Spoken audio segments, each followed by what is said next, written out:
back, guys, to the Stanley Parable. So, when we last left off, we beat the game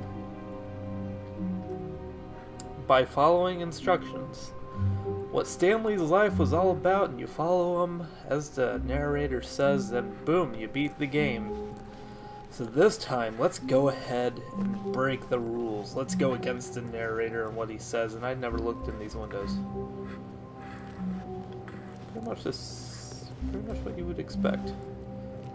4B6. That's the first letter I've seen on an employee. So, here we go, first one. When Stanley came to a set of 2 open doors, he entered the door on his left. Nope. No, he didn't. This was not the correct way to the meeting room, and Stanley knew it perfectly well. Perhaps he wanted to stop by the employee lounge first, just to admire it. Ah, yes, truly a room worth admiring. It had really been worth the detour after all, just to spend a few moments here in this immaculate, beautifully constructed room. Stanley simply stood here, drinking it all in. This game accounts for a lot of stuff, because I was just standing there. Yeah, but eager to get back to business, Stanley took the first open door on his left. No, he didn't. Okay, I like this one. Stanley was so bad at following directions, it's incredible he wasn't fired years ago. Oh, I love this. Do not lie. If you are lying right now, stop. Oh, this game gets better and better. Love it. Penalty for misuse of cargo lift, $1,000. Penalty of jumping off the cargo lift, $5,000. Who would jump off it? Look, Stanley, I think perhaps we've gotten off on the wrong foot here. I'm not your enemy, really, I'm not.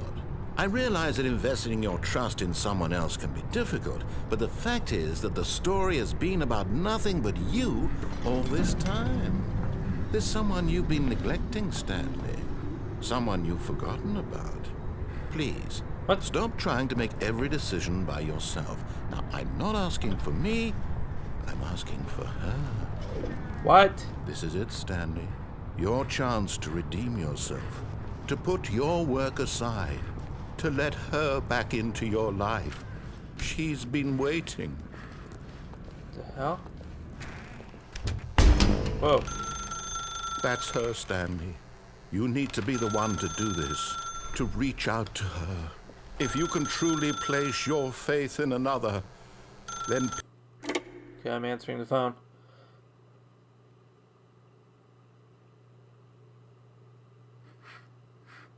Whoa.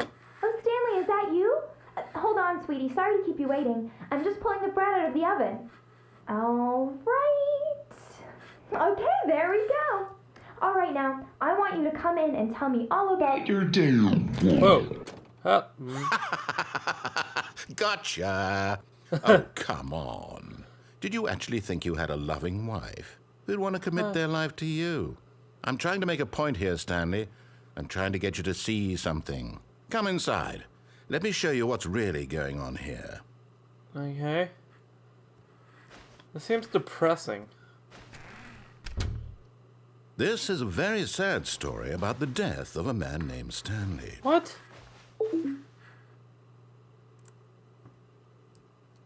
Stanley is quite a boring fellow.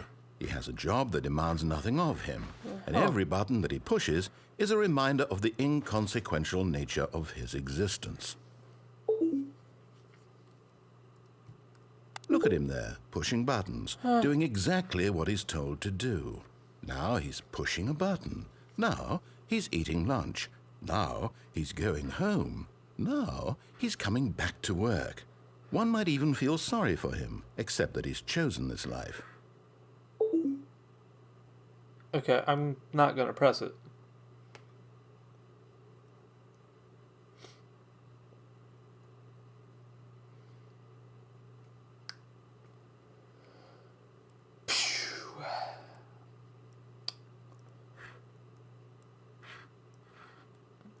So how's it going?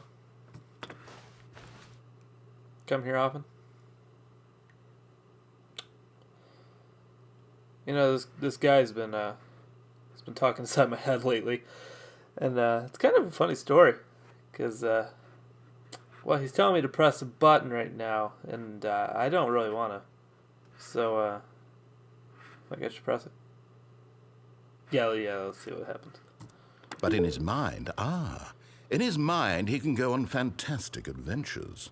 From behind his desk, Stanley dreamed of wild expeditions into the unknown, fantastic discoveries of new lands. It was wonderful. And each day that he returned to work was a reminder that none of it would ever happen to him. Press J to watch TV. Okay. I'm good with TV. And so he Wow. began to fantasize about his own job. Huh? First, he imagined that one day while at work, he stepped up from his desk to realize that all of his co-workers, his boss, everyone in the building had suddenly vanished off the face of the earth. Huh? The thought excited him terribly. What? Okay. So he went further. He imagined that he came to 2 open doors and that he could go through either. At last, choice. It barely even mattered what lay behind each door. The mere thought that his decisions would mean something was almost too wonderful to behold. This seems really, really depressing. I like the first one better. As he wandered through this fantasy world, he began to fill it with many possible paths and destinations. Down one path lay an enormous round room with monitors and mind controls. And down another was a yellow line that weaved in many directions. And down another was a game with a baby. And he called it the Stanley Parable. Okay.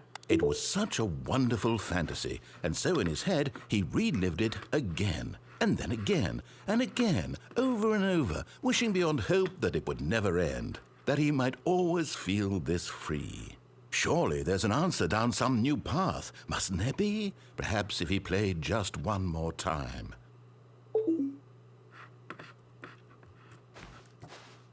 And she's gonna disappear. But there is no Bye-bye. answer.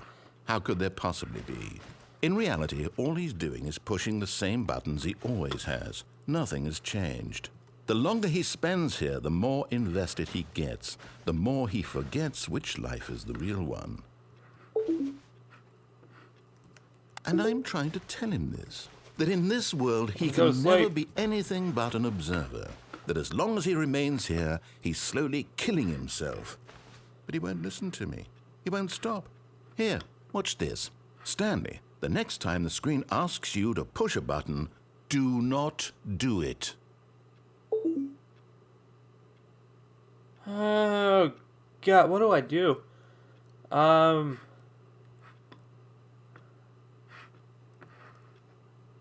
gonna obey. Actually, I don't think I have an option here. Yeah, I don't think I have an option. You see? Can he just not hear me? How can I tell him in a way that he'll understand that every second he remains Wait a minute, here, I'm back he's in my electing office. to kill himself? How can I get him to see what I see? God How dang can I it. make him look at himself? I suppose I can't, not in the way I want him to. But I don't make the rules. I simply play to my intended purpose, the same as Stanley. We're not so different, I suppose. I'll try once more to convey all this to him. I'm compelled to. I must. Perhaps, well, maybe this time he'll see. Maybe this time. And I tried again. Please die. And Stanley pushed a button. And I tried again. And Stanley pushed a button. And I tried. What?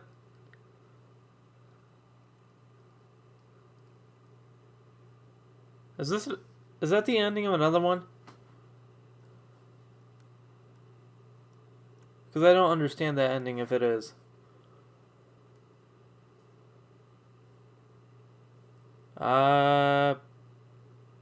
Apparently the game just crashed. Yep. Okay, well, I guess that's gonna be the ending of part 2. Of where he tells me to please die. Well, that's great. Okay, so thanks for watching, everybody, for watching this episode. And I guess we're going to be back for part 3. I want to see how many endings we can get through. because these are actually some pretty quick episodes. And I'm having fun actually doing this, except I don't like these depressing endings. I like the happy ones.